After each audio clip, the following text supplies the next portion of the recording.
আসসালামু আলাইকুম। ওয়ালাইকুম আসসালাম। আচ্ছা কালাম সাহেব, আপনি তো সবসময় সত্য কথা বলেন। জি।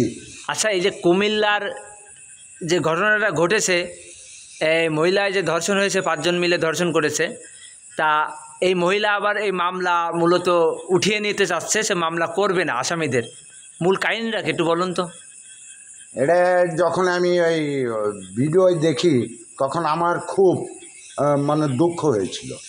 এখন ঘটনা হচ্ছে গিয়ে এই মহিলা কেন মামলা করবে না, এইটার ভিতরে পিছনে কোনো কারণ আছে। নাইলে সে যা দেখলাম ভিডিওয়, তাতে তো এই যারা 5 জন না 4 জন অন্যায়কারী, এরা তো অরিজিনাল অন্যায়কারী, এদেরকে তো শাস্তি পেতেই হবে।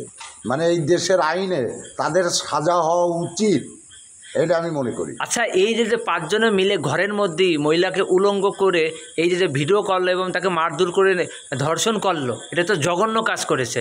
তা এখন মহিলা যে মামলাটা উঠে নিচ্ছে, তাহলে কি মহিলা ইচ্ছুক ছিল? মহিলা কি কারো সাথে সম্পর্ক ছিল? একটা কথা কি, আমাদের বাংলাদেশে এই ঘটনা ঘটবে এ কখনো আমি ভাবতে পারিনি। তা আমি যা দেখলাম যে এই ঘটনা খুবই খারাপ। তবে আমি আশা করি এই ভিডিও যেন কেউ না ছাড়ে, এর জন্য দেশে একটা হুলুস তুলুস তৈরি হবে।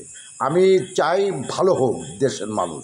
আর এই যে যারা অন্যায়কারী, এদের একটা পুরো ভালো এবং ভালো একটা বিচার হোক, বিচারের মাধ্যমে তাদের সাজা হওয়া উচিত। তারপরে মহিলা যদি অন্যায় করে থাকে, মহিলা যদি এর সাথে কোনো কিছুতেই জড়িত থাকে, মহিলারও সাজা হওয়া উচিত। আচ্ছা, আমি জানলাম মহিলার স্বামী প্রবাসী। এখন মহিলা একজনের সঙ্গে আসলে সম্পর্ক ছিল, সে তার সাথে সম্পর্ক করত। এখন আর 4 জন ওকে দুজনে ধরার জন্য এই অকাজটা করেছে মূলত। এখন কি ঘটনা ঘটছে জায়গায় ছিলাম না, যখন বলতে পারবো না। আমি যেটা নেটে দেখলাম সেইভাবে আমি বলতেছি। আমার কাছে খুবই খারাপ লেগেছে। এখন যদি ওই মেয়ের ভিতরে কোনো অন্যায়কারী ঢুকে থাকে, তাহলে তারও সাজা হওয়া উচিত। সবাই সাজার জন্য আমি প্রার্থনা করি এই দেশে। এখন মহিলার স্বামী বলছে যে মামলাটা উঠিয়ে নাও। এখন কেন আবার সেই মামলা উঠতে চাচ্ছে এত অন্যায় করার পরেও? এমন কিছু হতে পারে, হয়তো ওদের কোনো দুর্বলতা আছে, এই ভয়ে হয়তো বলতে পারে যে মামলাটা উঠিয়ে নেন, মামলা আমরা করব না, এই ধারণারও। কেন? সরকার তো মহিলার সঙ্গে রয়েছে, সরকার তো মহিলার সঙ্গে যখন রয়েছে, আইন রয়েছে, তখন মহিলা কেন ভয় পাবে? হয়তো তাদের সারা জীবন ওখানে বাস করতে হবে। অনেক সময় হয়তো ভয় পাচ্ছে যে এখানে আমরা বাস করব, যদি আমাদের পরে আবার ক্ষতি হয়, এই ধরনের কিছু মনে করছে। তারপরে তার স্বামী যদি তাকে এই অবস্থা দেখে মেনে নেয়, তার জন্য আমি খুব খুশি।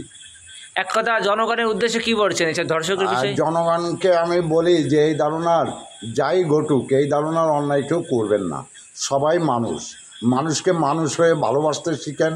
আর মা বোন সবার ঘরে আছে, আর এই মা বোনের কথা চিন্তা করে কারুর হস্তক্ষেপ করবেন না। আর কারুরে কখনো এই ধারণার কাজবাজ না করাই ভালো। তাতে আল্লাহর কাছেও ভালো থাকবেন, মানুষের কাছেও ভালো থাকবেন। ধন্যবাদ। আপনাকেও ধন্যবাদ।